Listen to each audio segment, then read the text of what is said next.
8वीं बोर्ड परीक्षा 2024 कक्षा 8 की गणित का पेपर आज यानी कि 30 मार्च 2024 को 2 बजे होने वाला है।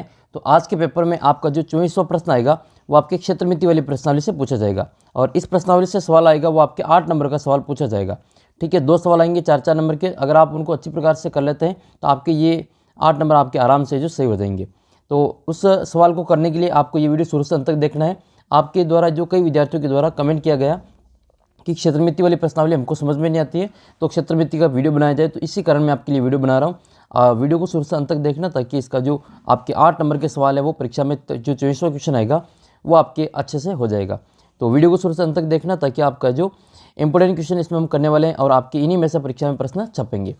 और ऐप के ऊपर जाके आप टेस्ट दे देना। मैंने 60 प्रश्नों का टेस्ट बना रखा है। अगर आपने वो टेस्ट नहीं दिया तो टेस्ट ज़रूर दे देना। टेस्ट में से कई सारे क्वेश्चन आपकी परीक्षा में हूबहू आपको देखने को मिलेंगे। इसके अलावा आपको और कौन सी प्रश्नावली समझ में नहीं आ रही है आप कमेंट करके बता सकते हैं, उसका भी मैं वीडियो आपके लिए अपलोड कर दूंगा। तो इस प्रश्नावली का जो 24वां सवाल आएगा क्षेत्र मिति वाली का वो हम इसमें सोल्व कर लेते हैं।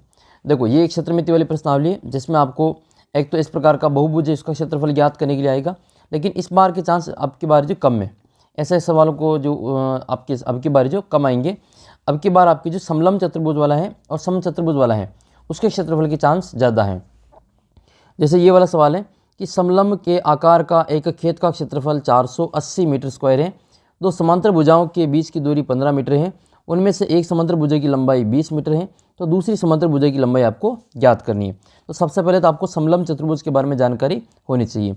समलंब चतुर्भुज में क्या होता है, एक जोड़ा समांतर होता है, एक जोड़ा इसमें समांतर होता है। ये जो दो भुजाएं इसकी समांतर है, ये दो भुजा इसकी समांतर नहीं होती, इसको हम असमांतर भुजा कहते हैं।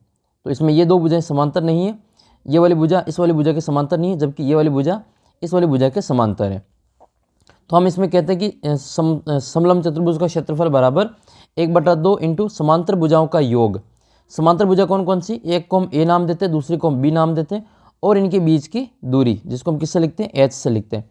तो ये इनके बीच की दूरी होती है या फिर इनको ऊंचाई भी कहते हैं। ठीक है, उनके बीच की दूरी या फिर इसको ऊंचाई भी कहा जाता है। तो इसका समलंब चतुर्भुज क्षेत्र का क्षेत्रफल का सूत्र होता है 1/2 इंटू समांतर भुजाओं का योग ए प्लस बी इंटू उनके बीच की दूरी या ऊंचाई एच लिखते हैं। ये हमारा समलंब चतुर्भुज का क्षेत्रफल का सूत्र होता है। अब इस सवाल में आपको समलंब चतुर्भुज का क्षेत्रफल ज्ञात नहीं करना है, क्षेत्रफल तो इन्होंने पहले ही निकाल रखा है। और आपकी एक भुजा की लंबाई दे रखी है आपकी 20 मीटर और इसके बीच की दूरी है, इन दोनों के बीच की दूरी वो आपको दे रखी है 15 मीटर है। आपको दूसरी भुजा की लंबाई ज्ञात करनी है। जैसे हम मान लेते हैं कि ए भुजा आपकी ए बराबर कितना है 20 है और एच बराबर कितना अपने पास में 15 है, और इसका जो क्षेत्रफल दे रखा है एरिया वो आपके 480 मीटर स्क्वायर है। आपको इस बी का मान ज्ञात करना है। तो इस प्रकार के सवाल करने के लिए आपको सूत्र लगाना है।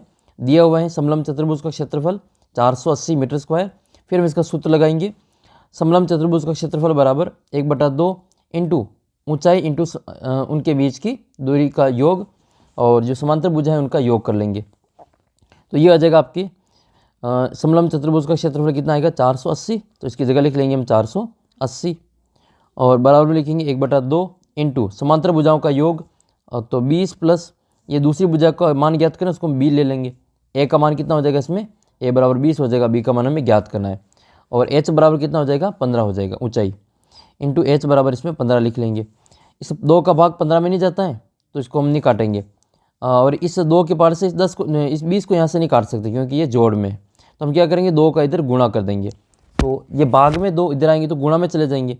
तो 480 इंटू 2 बराबर क्या हो जाएगा आपका 20 प्लस बी, और इंटू में क्या है आपके 15 है। ये 15 इधर गुणा में इधर आएंगे तो भाग में चले जाएंगे, तो हम क्या करेंगे 15 को इधर भाग में लाएंगे बट्टे में। अब इसको हम सोल्व करेंगे तो ये हो जाएगा आपका 15 तिया 45, 15 तिया 45, 3 बचेंगे और 15 दूनी 30। तो ये आपके 15 के पार से कितने बार कट जाएगा, ये 32 बार कट जाएगा। तो 32 इंटू 2 कितने हो जाएंगे 64 हो जाएंगे। 32 इंटू 2 करेंगे तो 32 इंटू 2 बराबर 20 प्लस बी, 32 को 2 से गुणा करें तो 64 आएगा, 64 बराबर 20 प्लस बी। बी का मान ज्ञात करना तो 20 को इधर ले आएंगे, तो बी बराबर कितना हो जाएगा आपके 64 माइनस 20। 64 में से 20 को घटाएंगे तो कितना बचेगा 44 सेंटीमीटर बचेगा, या मीटर है तो मीटर बचेगा। तो इसका उत्तर कितना आएगा आपके 44 मीटर आ जाएगा।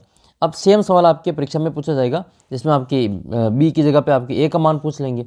बाकी सवाल करने का तरीका यही रहेगा। इसका सूत्र आपको याद कर लेना है 1/2 इंटू समांतर भुजाओं का योग इंटू उनके बीच की दूरी। तो इसका सूत्र क्या होगा, 1/2 इंटू ए प्लस बी इंटू एच हो जाएगा।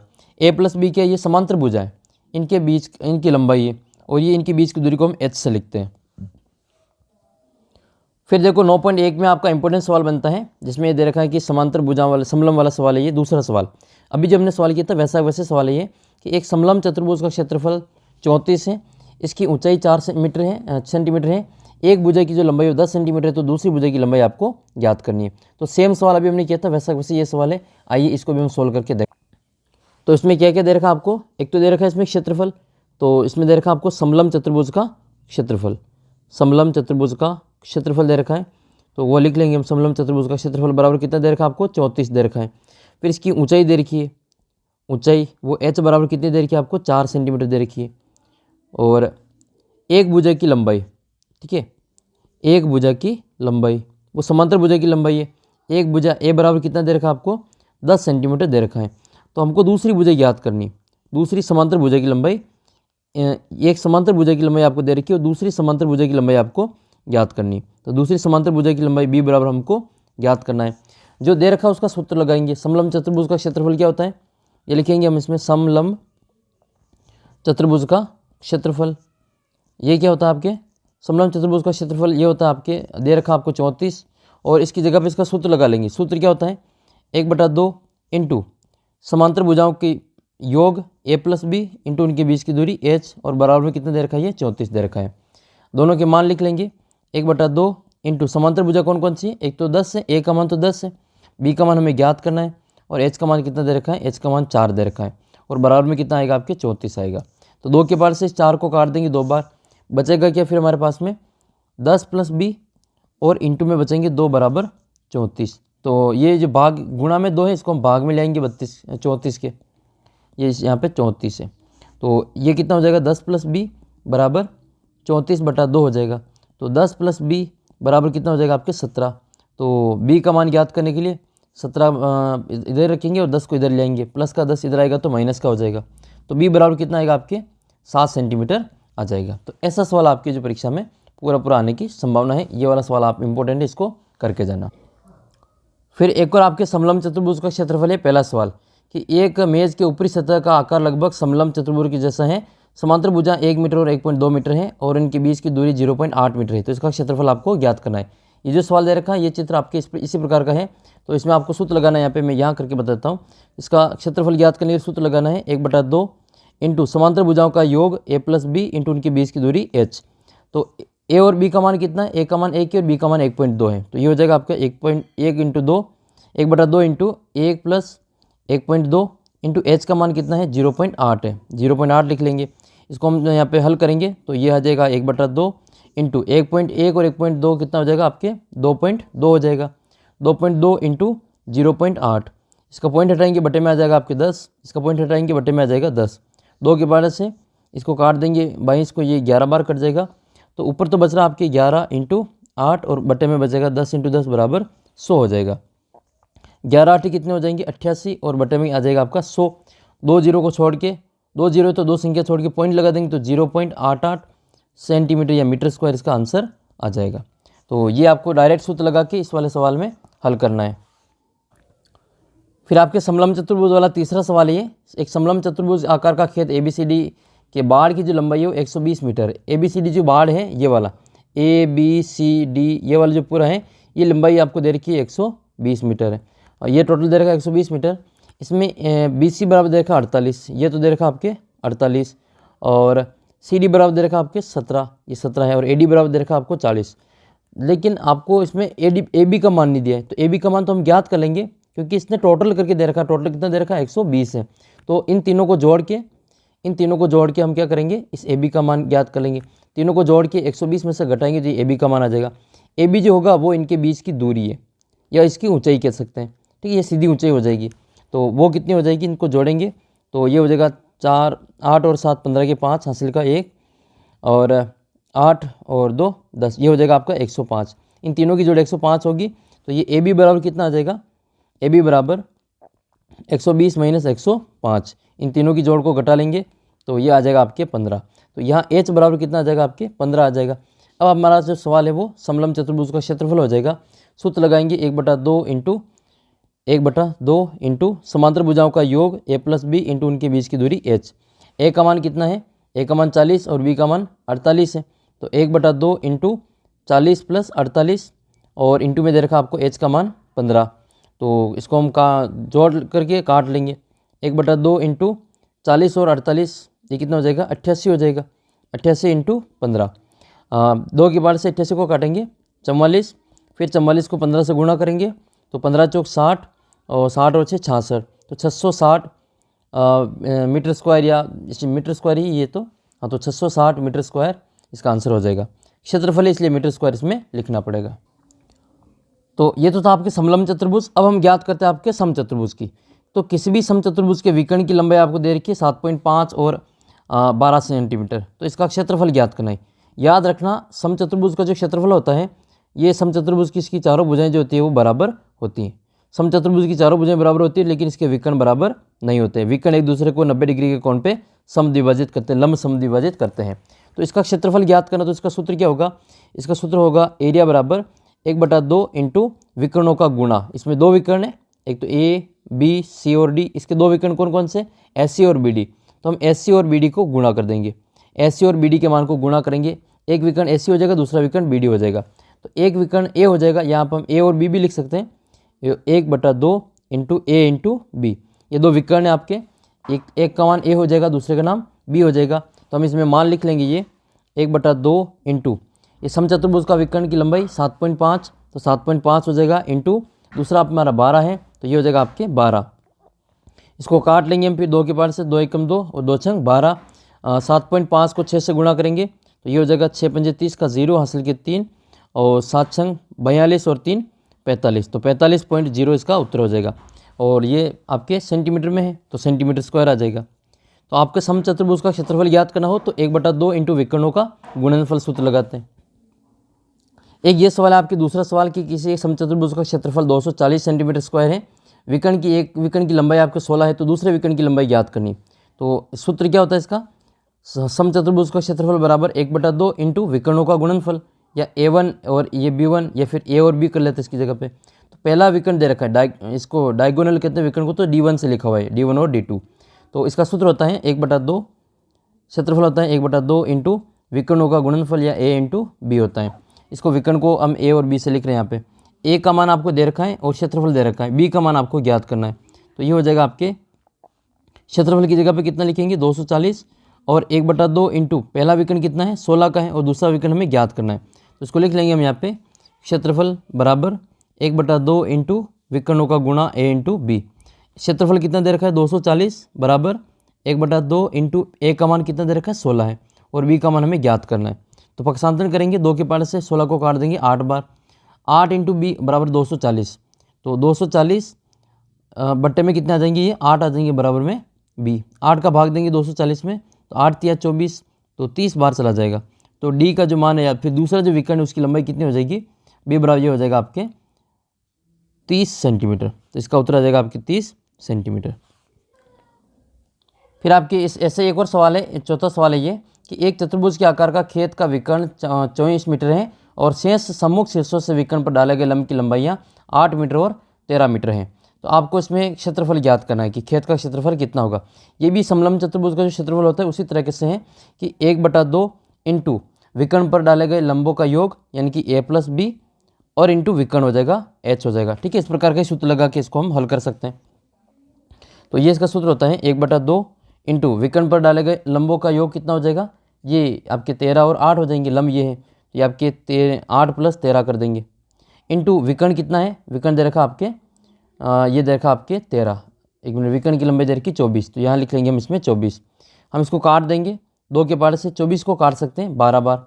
ये पे 8 नहीं काट सकते क्योंकि 8 को जोड़ करेंगे पहले, तो 8 और 13 कितने हो जाएंगे 21 हो जाएंगे। 21 इंटू 12 को गुणा करेंगे तो 12 × 12 हासिल का 1, 12 × 2 = 24 और 1 25। तो इसका उत्तर कितना आएगा आपके 252 वर्ग मीटर। तो 252 वर्ग मीटर, ऐसे सवाल का आपको क्षेत्रफल ज्ञात कर लेना है। फिर आपको ठोस का क्षेत्रफल ज्ञात करना होगा, जिसमें आपके घनाभ है, बेलन है, शंकु है, घन है और पिरामिड है। पिरामिड का तो इतना नहीं आता है, एक तो घनाभ का याद कर लेना है, एक बेलन का, एक शंकु का और एक घन का। तो इनका हम जो सवाल आपके इंपॉर्टेंट है वो वाला करवा देते हैं, क्योंकि सारे सवाल तो अभी लास्ट के टाइम में करने से रहे, तो जो जो इंपॉर्टेंट है वो सवाल अभी हम यहाँ पे कर लेते हैं। तो घनाभ के जो 6 फलक होते हैं, कितने फलक होते हैं? 6 फलक होते हैं। और इसमें घनाभ में जो आकार का होता है वो आयताकार होते हैं, और घन में कैसे होते हैं? वर्गाकार होते हैं। और बेलन का जो होता है उसके 2 वर्ताकार भाग होते हैं, ठीक है, 2 वर्ताकार भाग होते हैं। आधार जो होता है वो वर्ताकार होता है। तो अब हम यहाँ पे आपको जो घन, घनाभ और बेलन का जो पृष्ठीय क्षेत्रफल है उसका सूत्र यहाँ पे बदल देते हैं। देखो, घनाभ का पृष्ठीय क्षेत्रफल ये होता है, घनाभ का पृष्ठीय क्षेत्रफल 2 इंटू लंबाई इंटू चौड़ाई प्लस चौड़ाई इंटू ऊंचाई प्लस ऊंचाई इंटू लंबाई, ये वाला सूत्र होता है। और घन का क्या हो जाएगा? 6 इंटू भुजा स्क्वायर होता है। घन का जो संपूर्ण पृष्ठीय क्षेत्रफल है वो क्या होगा? घन का संपूर्ण पृष्ठीय क्षेत्रफल 6 इंटू भुजा स्क्वायर होता है। ये घन का संपूर्ण पृष्ठीय क्षेत्रफल है। तो ये घन का आपको अच्छी प्रकार से याद कर लें। बेलन का संपूर्ण पृष्ठीय क्षेत्रफल क्या होता है? बेलन में 2 तरीके होते हैं, एक तो बेलन का वक्र पृष्ठीय होता है और एक बेलन का संपूर्ण पृष्ठीय होता है। तो जब ये खुली आकृति हो, ठीक है, जब ये खुली आकृति हो इस प्रकार से, तो हम इसमें जैसे आर पार देख सकते हैं, तो उसका जो उसको हम कहेंगे वक्र पृष्ठीय क्षेत्रफल। तो इसका सूत्र होता है 2πr/h। जबकि संपूर्ण पृष्ठीय कुल पृष्ठीय क्षेत्रफल क्या होता है? 2πr² प्लस 2πr/h या फिर 2πr कोष्ठक h प्लस r होता है। तो इसके भी हम सवाल करके देख लेते हैं। जैसे ये वाला सवाल है, ये बेलन है, एक बेलन की जो त्रिज्या है वो कितनी है? आधार की त्रिज्या इसमें आपकी 14 है और इसकी ऊंचाई कितनी है? 8 है। तो इसका आपको कुल पृष्ठीय क्षेत्रफल ज्ञात करना है। तो बेलन का कुल पृष्ठीय क्षेत्रफल क्या होता है? बेलन का संपूर्ण पृष्ठीय क्षेत्रफल ये क्या होता है? 2πr कोष्ठक h प्लस r होता है। तो 2 का आप 2 ही लिखना है, बाई का मान 22/7 लिखना है, पाई का मान, और r का मान कितना हो जाएगा? 14 हो जाएगा। और इंटू h कितना है? ये h हो जाएगा आपके, h है इसमें 8 और r का मान इसमें 14। 7 के बार से काटेंगे 14 को 2 बार, तो यह आ जाएगा 2 इंटू 22 इंटू 2, तो 44 इंटू 2 करेंगे तो 88 इंटू 8 और 14, 8 और 14 को जोड़ने तो ये हो जाएगा आपके 22। तो 22 को हम 88 से गुणा कर देंगे और अपना आंसर आ जाएगा। तो आइए हम इसमें आपके बेलन वाला सवाल भी कर लेते हैं। उदाहरण नंबर 7 इंपॉर्टेंट है आपके लिए, कि एक बेलन की ऊंचाई ज्ञात करनी है जिसकी त्रिज्या 7 सेंटीमीटर है, उसका कुल पृष्ठीय क्षेत्रफल 968 है। तो इसमें r का मान तो दे रखा आपको 7 और h का मान हमें ज्ञात करना है, और इसका कुल पृष्ठीय क्षेत्रफल 2πr/h प्लस r का जो मान है वो दे रखा है 968 है। तो इसमें r और h का मान और इसमें क्षेत्रफल लिखेंगे 2πr/h यानी कि 2 इंटू 2πr, तो ये हो जाएगा आपके 2 इंटू 22/7 इंटू r का मान 7 इंटू h का मान कितना लिखेंगे? h का मान लिखेंगे h और r का मान लिखेंगे इसमें 7, और बराबर में ये कितना दे रखा है आपको? 968 दे रखा है, 968। तो 7 से 7 कट जाएगा और बचेगा हमारा 968, और बराबर में 2 इंटू 22, तो 2 इंटू 22 तो बट्टे में आ जाएंगे ये 2 इंटू 22, बराबर में क्या बचेगा? h प्लस 7 बचेगा। तो यहाँ पर हम इसको हटा लेंगे, तो 22 के बाहर से काट देंगे, 22 से 22, 22 चौक 88 और 22 चौक 88, फिर 2 के बाहर से काट लेंगे, 2 एकम 2 और 22 दूनी 44। तो क्या बचेगा इधर हमारा? ये इधर 22 और इधर h प्लस 7, तो h प्लस 7 बराबर 22, तो h बराबर कितना हो जाएगा? 22 माइनस 7 बराबर 15 सेंटीमीटर इसका उत्तर आएगा। फिर आपके इंपॉर्टेंट सवाल है ये 6ठा सवाल, कि एक भवन में 24 बेलनाकार खंभे हैं और प्रत्येक खंभे की त्रिज्या 28 सेमी है और ऊंचाई इसकी 4 मीटर है। प्रति 8 रुपये प्रति वर्ग मीटर की दर से खंभे के वक्र पृष्ठीय क्षेत्रफल पर पेंट करवाना है, तो इसका खर्चा ज्ञात करना है। तो पहले हम क्या करेंगे? एक जो खंभा है उसका हम इसमें वक्र पृष्ठीय क्षेत्रफल ज्ञात करेंगे। वक्र पृष्ठीय क्या होता है? इसमें इसका ढक्कन शामिल नहीं होता, उसका खोखला जो पेंदा होता है वो शामिल नहीं होता है, तो उसको हम वक्र पृष्ठीय कहते हैं। तो बेलन जो होगा उसके ऊपर जो कलर करवाएंगे, इसके ऊपर ढक्कन पे नहीं करवाएंगे और इसके पेंदे पे कलर नहीं करवाएंगे, कलर तो यहीं पे होगा। तो ये होता है इसका वक्र पृष्ठीय क्षेत्रफल। तो सूत्र कौन सा लगेगा इसमें? बेलन का वक्र पृष्ठीय क्षेत्रफल, बेलन का वक्र पृष्ठीय होता है 2πr/h, ये सूत्र लगाएंगे। r का मान कितना दे रखा है? 28, और h का मान दे रखा है 4 मीटर। लेकिन खर्चा जो दे रखा है वो प्रति वर्ग मीटर का दे रखा है, तो फिर इस मीटर को भी सेंटीमीटर को भी किस में बदल देंगे? मीटर में बदल देंगे। मीटर में बदलने के लिए इसमें 100 का भाग दे देंगे, तो 28 में 100 का भाग देंगे, ये 0.28 मीटर आ जाएगा। ठीक है, ये 0.28 मीटर आ गया, और h का मान आपके 4 मीटर है ही। फिर आपको एक खंभे का क्षेत्रफल ज्ञात करना है, तो एक खंभे का क्षेत्रफल ज्ञात करने के लिए एक बेलन का क्षेत्रफल लगाएंगे, वो होगा आपके 2πr/h। 2 इंटू पाई का मान 22/7 इंटू r का मान कितना है? 0.28, और h का मान कितना है? 7 है, 4 है। उसको हम काटेंगे, पॉइंट हटा देंगे यहाँ से, तो 28 का ये बटे में 2 जीरो हो जाएगा। 7 के पार्ट से ये 28 4 बार कट जाएगा, ठीक है। और हम इन सभी को गुणा करेंगे, तो ऊपर जो संख्या बची हुई 2 इंटू 22 इंटू 4, तो ये सबको गुणा करेंगे 22 दूनी 44, और 44 को 4 से गुणा करेंगे और वापस वो संख्या को 4 से गुणा करें तो आपकी ये और 100 का भाग दे देंगे, तो इसका जो उत्तर आएगा वो कितना आएगा 7.04 आएगा। अब 7.04 एक खंबे का आया, आपको ऐसे कितने खंबे का निकालना है, 24 खंबे का निकालना है, तो उसको हम 24 से गुणा कर देंगे, तो इसका उत्तर आएगा आपके 168.96। फिर आपको 1 वर्ग मीटर का, ये आपके सभी खंभों का क्षेत्रफल आ जाएगा। 1 मीटर का खर्चा कितना दे रखा है, 8 रुपये दे रखा है, आपके पास में इतना मीटर है, तो हम क्या करेंगे 8 को इस संख्या से गुणा कर देंगे, तो 168.96 को 8 से गुणा करेंगे तो उत्तर कितना आएगा आपके 1351.68, इसका करेक्ट आंसर आ जाएगा। अगला सवाल है फिर आपके ये कि एक घन की भुजा की लंबाई ज्ञात कीजिए जिसका पृष्ठीय क्षेत्रफल आपके कितना है 600 है।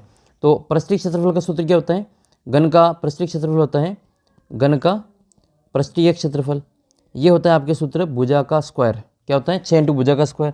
600 दे रखा बराबर में, तो इसका सूत्र लगाएंगे 6 इंटू भुजा स्क्वायर, 6 इंटू भुजा का स्क्वायर बराबर कितना आ जाएगा आपके 600। 6 का भाग देंगे 600 में, क्योंकि 6 इसके गुणा में दिलाएंगे तो भाग में, तो भुजा बराबर कितना हो जाएगा, भुजा का स्क्वायर बराबर 600/6 आ जाएगा। 600 में 6 का भाग दे तो भुजा स्क्वायर बराबर कितना आएगा आपके 100 आ जाएगा। अब भुजा का स्क्वायर 100 है तो भुजा बराबर कितना आएगा, भुजा बराबर आ जाएगा आपके √100। √100 का मतलब कितनी होगी भुजा, 100 का वर्गमूल कितना होता है 10 होता है, तो इसका उत्तर कितना आ जाएगा आपके 10 सेंटीमीटर।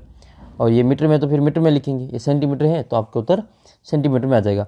अच्छा, इसी सवाल में आपके कहें कि इसी घन का आपको आयतन ज्ञात करना है, तो फिर आपको घन का आयतन का सूत्र लगाना है। घन का आयतन, घन का आयतन का सूत्र क्या होता है, भुजा क्यूब, भुजा का क्यूब, यानी कि भुजा कितनी है 10 है तो 10 का क्यूब कर दो, 10 को 3 बार गुणा करेंगे 10 इंटू 10 इंटू 10, तो ये कितना हो जाएगा आपके 100 हो जाए 1000 हो जाएगा। इसको 30 मत कर देना, 10 दाए 20 दाए 30 ऐसा है, तो इसका उत्तर आएगा 1000 घन सेमी, ये आपके इसका आयतन आ जाएगा।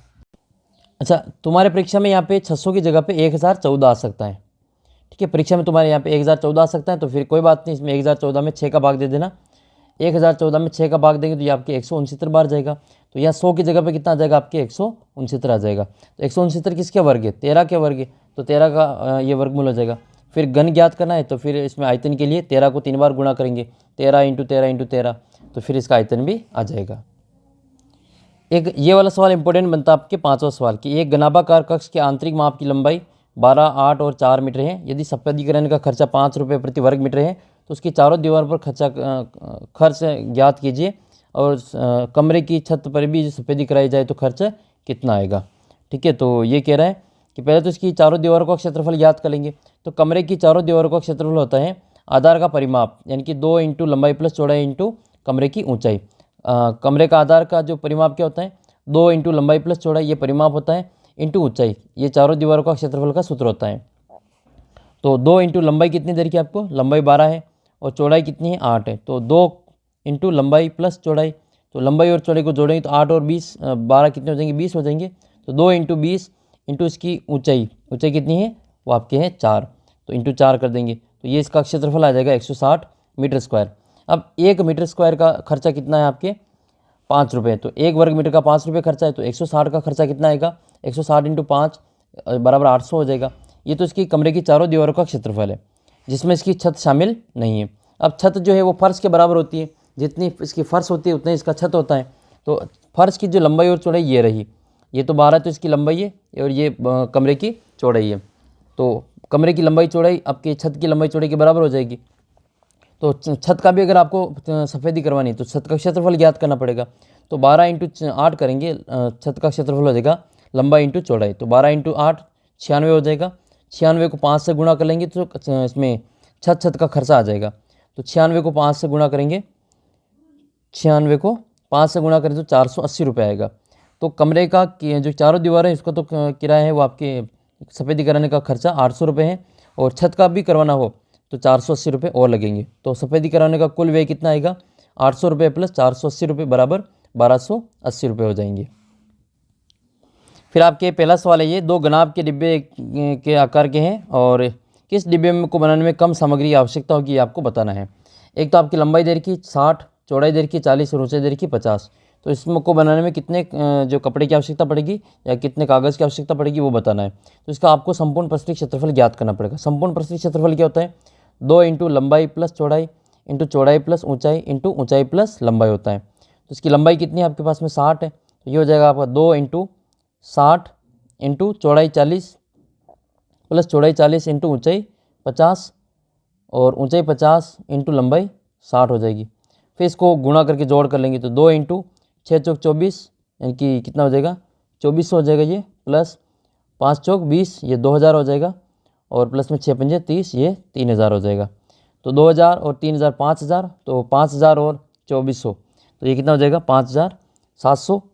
ये हो जाएगा आपके 5000 और 2400 तो ये 7400 हो जाएगा। तो 2 इंटू 7400 ये कितना हो जाएगा? 0 0 4 दूनी 8 और 7 दूनी 14 तो 148 या 14800 वर्ग मीटर इसका उत्तर आएगा, वर्ग सेंटीमीटर इसका आंसर होगा इसका। तो इसका ज्ञात करना है। तो इसका ज्ञात करने के लिए आपको इसमें लंबाई चौड़ाई से बराबर है तीनों ही, तो हम क्या करेंगे? इसमें घन का क्षेत्रफल लगा देंगे। ये हो जाएगा आपका 6 इंटू भुजा स्क्वायर, 6 इंटू भुजा स्क्वायर। तो 6 इंटू भुजा कितनी है? 50 है, तो 50 का स्क्वायर कर देंगे। तो 6 इंटू 50 का स्क्वायर 2500 हो जाएगा। तो 2500 को हम 6 से गुणा कर लेंगे, 00 6 पंजे 30 का 0 हासिल के 3 6 दूनी 12 और 3 15 हो जाएगा। तो इससे कितना खर्चा आएगा? 15,000 वर्ग सेंटीमीटर चाहिए, तो ये 14,800 ही चाहिए। तो किससे कम किस डिब्बे में बनाने में कम सामग्री लगेगी? ये इस डिब्बे में, जो गनाब वाला करता है ये वाला, तो गनाब को बनाने में कम सामग्री लगेगी। अब हमारे जो सवाल है वो है आयतन वाले। तो घन, गनाब और बेलन का आयतन ज्ञात करना है। तो एक त्रिविमीय वस्तु द्वारा गिरी हुई जगह जो उसका आयतन कहलाती है। तो घन, गनाब और शंकु का आपको आयतन का सूत्र पता होना चाहिए। तो ये आपकी घन गनाब है। इसमें गनाब का जो आयतन होता है वो आधार का क्षेत्रफल इंटू ऊंचाई होती है, आधार का क्षेत्रफल इंटू ऊंचाई। तो एक तो इसका ये याद रखना, गनाब का क्षेत्रफल आधार का क्षेत्रफल इंटू ऊंचाई होती है। और फिर इसमें आपके घन का जो क्षेत्रफल आयतन है वो भुजा क्यूब होता है, भुजा की घात 3 होती है। और एक होता है अपना बेलन। तो बेलन का आयतन हो जाएगा आधार का क्षेत्रफल इंटू ऊंचाई। आधार बेलन का आपके कैसा होती है? वर्ताकार होती है। तो पाई आर स्क्वायर लगाएंगे इंटू एच करेंगे, तो पाई आर स्क्वायर एच इसका उत्तर होता है। आयतन और धारिता क्या होती है? तो किसी वस्तु द्वारा गिरी हुई जगह की मात्रा उसका आयतन कहलाती है, जबकि किसी वस्तु में भरी हुई वस्तु की मात्रा उसकी धारिता कहलाती है। तो एक सवाल है अपने पास में कि ऐसे गनाब की ऊंचाई ज्ञात कीजिए जिसका आयतन 275 सेंटीमीटर स्क्वायर है और आधार का जो क्षेत्रफल है वो 25 है। तो गनाब का आयतन क्या होता है? आधार का क्षेत्रफल इंटू ऊंचाई। हमें ऊंचाई ज्ञात करनी है, तो इसमें आधार के क्षेत्रफल का इसमें भाग दे देंगे। तो गनाब की ऊंचाई बराबर क्या बचेगा? गनाब का आयतन बटे आधार का क्षेत्रफल। आयतन कितना गनाब का? 275 और आधार का क्षेत्रफल कितना? 25 है। 275 में 25 का भाग दें तो उत्तर कितना आ जाएगा? 11 आ जाएगा। ये 9वां सवाल बहुत ही इंपॉर्टेंट है। एक गनाबाकार गोदाम की माप दे रखी है 60, 40 और 30 मीटर, और इसके अंदर कितने जो गनाब के आकार के डिब्बे रखे जा सकते हैं। अगर एक डिब्बे का आयतन 0.8 मीटर क्यूब है तो आपको डिब्बों की संख्या ज्ञात करनी है। तो हमें जब भी डिब्बों की संख्या ज्ञात करनी हो तो बड़े वस्तु के आयतन में छोटे वस्तु का आयतन का भाग देना है। अब गोदाम में और गनाब में बड़ा कौन है? गोदाम बड़ा है, तो गोदाम के आयतन में एक गनाब के आयतन का भाग दे देंगे। तो गोदाम का आयतन बटे डिब्बे का आयतन। गोदाम गनाब के आकार का है तो लंबाई इंटू चौड़ाई इंटू ऊंचाई कर देंगे। तो ये हो जाएगा 60 इंटू 40 इंटू 30, और बटे में आप भाग देंगे 0.8 का। तो 0.8 का इसमें भाग देंगे, तो ये 0.8 का 0 हटा देंगे, ऊपर 0 लग जाएगा ये। और फिर इसमें हम 8 के पार से काट देंगे, 8 पंजे 40। तो ये संख्या बचेगी आपके 60, 5 और 30 और 10। तो ये कितना हो जाएगा? 5 तिया 15। ये कितना हो जाएगा? 5 तिया 15, या 60 इंटू 5 और 10 50 हो जाएगा, इंटू में 30 हो जाएगा। तो गुणा करेंगे 5 तिया 15, तो 60 इंटू 1500। 1500 को 60 से गुणा करेंगे तो 15 छंग 90, 1 0 और 2 0 इसके, तो इसके 3 0 लग जाएंगे। तो उत्तर कितना आ जाएगा? आपके डिब्बों की संख्या आ जाएगी आपके 90,000 डिब्बे। अगला क्वेश्चन आपका ये है कि 14 सेमी चौड़ाई वाले एक आयताकार कागज़ को चौड़ाई के अनुदिश 20 सेंटीमीटर त्रिज्या वाला एक वृत्त बनाया जाता है। तो बेलन का आयतन आपको ज्ञात करना है। तो इसमें देखो चौड़ाई कितनी है इसकी बेलन की, वो आपकी है 20 सेंटीमीटर। ये चौड़ाई है इसकी 14 सेंटीमीटर। तो चौड़ाई तो इसकी 14 सेंटीमीटर, और इसको मोड़ करके चौड़ाई के अनुदिश मोड़ करके, यानी कि ऐसा मोड़ करके इसको क्या बना रहे हैं हम? इसमें 20 सेमी त्रिज्या का एक वृत्त बना रहे। तो इसकी जो त्रिज्या वो कितनी आ जाएगी? R बराबर 20 सेंटीमीटर हो जाएगी। और इसमें H बराबर कितना हो जाएगा? 14 हो जाएगा। H बराबर इसमें 14 हो जाएगा। तो बेलन की ऊंचाई आपकी 14 है और त्रिज्या आपकी 20 है। तो बेलन का आयतन क्या होता है पाई आर स्क्वायर एच। तो ये पाई का मान 22/7 इंटू आर का मान 20 है, तो 20 इंटू 20 हो जाएगा। और एच का मान आपके 14 है। 7 के पार से 14 कटेगी 2 बार, और 2 और 22 को गुणा करेंगे कितना आ जाएगा आपके 44 इंटू ये हो जाएगा आपके 400, और 44 को 400 से गुणा करेंगे तो ये आपके 17,600 उत्तर आ जाएगा।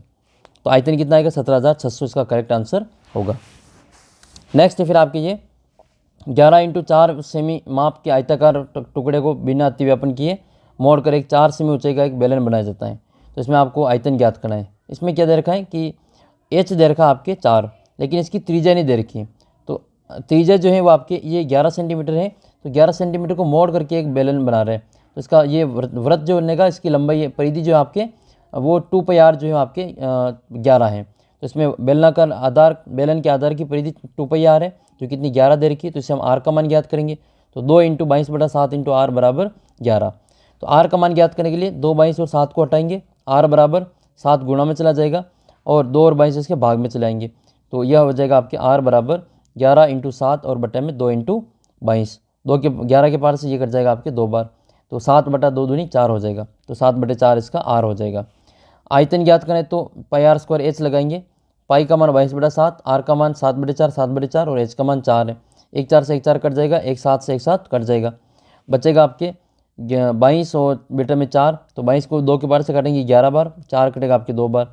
11 को 7 से गुणा करेंगे, 11 7 77 और बटे में 2। उत्तर कितना आ जाएगा 77 में 2 का भाग देंगे तो 38.5 उत्तर आएगा। नेक्स्ट फिर आपके एक बेलन का व्यास दे रखा है 7 सेंटीमीटर और उसकी ऊंचाई देखिए 14 सेंटीमीटर। तो व्यास से हम त्रिज्या ज्ञात करेंगे तो ये कितना हो जाएगा 7/2 हो जाएगा। और एच बराबर कितना दे रखा है 14 दे रखा है। इसका उल्टा एक बेलन का जो व्यास है वो 14 है, तो इसका त्रिज्या कितनी हो जाएगी 14/2 बराबर 7 हो जाएगा। और इसमें एच का मान कितना है 7 है। फिर इसमें आपको आयतन ज्ञात करें तो पाई आर स्क्वायर लगा के एच लगा के इसका आयतन आपको बताना है। आर और एच का मान निकाल लिया, फिर इसमें आयतन आपको निकाल के देख लेना। नेक्स्ट फिर आपके तीसरा सवाल, ऐसे घनाभ की ऊंचाई ज्ञात कीजिए जिसके आधार का क्षेत्रफल 180 है और जिसका आयतन कितना है 900 है। तो ऐसा सवाल हमने अभी किया था थोड़ी देर पहले। ऊंचाई ज्ञात करनी हो तो आयतन का सूत्र क्या होता है आधार का क्षेत्रफल इंटू ऊंचाई। तो ऊंचाई बराबर क्या हो जाएगा आयतन बटे आधार का क्षेत्रफल। तो हम क्या करेंगे 900 में 180 का भाग दे देंगे, 0 से 0 कट जाएगा और 18 पंजे 90। तो इसका उत्तर आपके 5 मीटर आ जाएगा। नेक्स्ट क्वेश्चन आपकी ये चौथा सवाल कि घनाभ की लंबाई चौड़ाई ऊंचाई दे रखी है इतनी और घनाभ के अंदर 60 सेमी भुजा वाले कितने छोटे घन रख सकते हैं।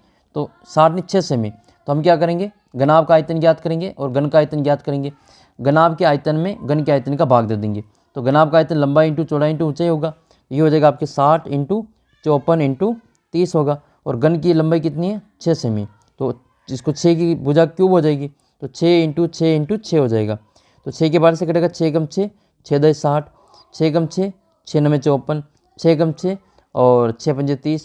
फिर इसको गुणा कर लेंगे तो 9 पंजे 45 इंटू 10, 45 इंटू 10 करेंगे तो कितना आ जाएगा आपके 450 आ जाएगा। नेक्स्ट फिर आपके अगला सवाल ये बेलन की ऊंचाई ज्ञात कीजिए जिसके आयतन का मान दे रखा है और इसमें आधार का व्यास दे रखा है। तो व्यास दे रखा तो उसको हम किस में चेंज करेंगे सेंटीमीटर में त्रिज्या में चेंज करेंगे। तो आर बराबर कितना हो जाएगा आपके 140/2 बराबर 70 सेंटीमीटर। लेकिन ये मीटर स्क्वायर में है तो उसमें आपको इसको मीटर में चेंज करेंगे तो 70 में 100 का भाग दे देंगे तो 0.7 मीटर इसका जो आर हो जाएगा। तो आर बराबर कितना है 0.7 और एच बराबर में ज्ञात करना है। आयतन दे रखा है 1.54। तो सूत्र होता है पाई आर स्क्वायर एच और ये हमें दे रखा है कितना है 1.54 दे रखा है। पाई का मान 22/7 इंटू आर का मान 0.7 इंटू 0.7 इंटू एच का मान कितना है हमें ज्ञात करना है बराबर में 1.54।